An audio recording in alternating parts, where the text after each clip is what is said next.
Hell yeah, what's up, guys? It's Chris Pike. My friends call me Big C. Back in action today, I want to show you how to blur things in your videos. If you make cinematic videos and you've got something that you record and you don't want it to be blurred out, or maybe you're gaming and you did something that you don't want your fans to see, or something. I mean, there's a million reasons why you'd want to do this. Let me show you how to do it. And in this case, I'm going to show you how to do it using a pixelated blur as opposed to a more standard Gaussian blur. And you'll see here, if I hit spacebar, that not only is it blurred, but I've animated the blur so that it follows her face. So how did I do that, including the animation? Let's just go through this step by step. Okay, good. We're in HitFilm Express, as you know.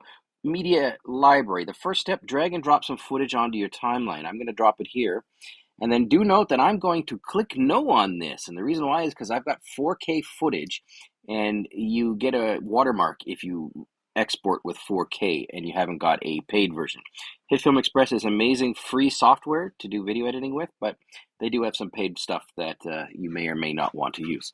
Up to you. Okay, so there you go. I've done that. Now, that said, it's 4K and it's in a 1920 by 1080 frame, so I need to fix that. So I'm going to right click here and I'm going to go to transform. Where are you, Mr. Transform?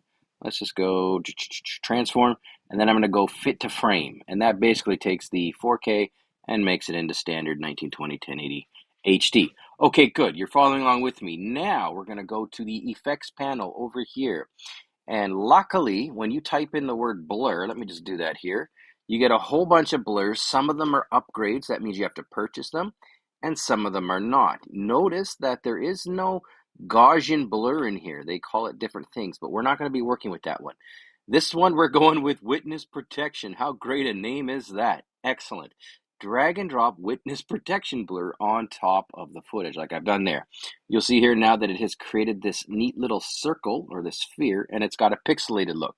We're going to make some changes to it, but let's go ahead and first off, let's move it so that the blur is around her face to start. Okay, good. Now I'm just going to increase the size over here. As you can see here, I'm under Effects, Witness Protection, Size. I'm going to increase it a little bit so that it gets most of her hat too. We don't want to give it away. Okay, good stuff. Now let's go ahead and start making some major changes. So the first one I want to do is a position. So if I open up position, you'll see here I'm under Effects, Witness Protection, Position. You'll see here that it's got a little stopwatch or a little circle right beside the word center. Click on that. Now we are creating keyframes. So what I'm going to do is I'm going to move forward a little bit, let's say 1 second, and then I'm just going to adjust the position of the blur. And then I'm going to move forward another second or so, and I'm just sort of moving it along as I go, as I see fit here, so that it's always covering her face. Well, okay, that one's a bit far, so let's go to here, we'll move it, and what's happening is it's creating keyframes and it's interpolating the keyframes in between it. So it's actually going to move along. I'll show you when I'm done here. So yeah, let's just go quickly here. Something like that, and then we get to here, something like that. And again, I'm just going to go nice and quick. Something like that, and then presto. Good enough. Okay, so now let's hit spacebar to see what we got. Take it to the beginning, and I'm going to hit spacebar. And you're going to see here that her face and the blur has animated along with it, and it's done a pretty good job.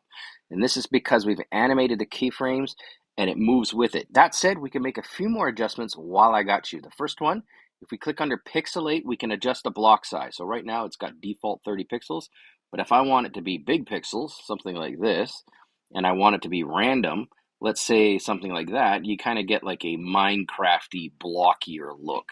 And it's, yeah, I mean, it's not my style, but again, you guys can adjust it as you see fit. I'm going to go down to maybe something like 40, and let's just go back to the regular. So here we go. This, however, is how you go ahead and add in blurs in HitFilm. There's other blurs we're going to show you in future videos, but this is awesome stuff. It's free software. Thanks for watching.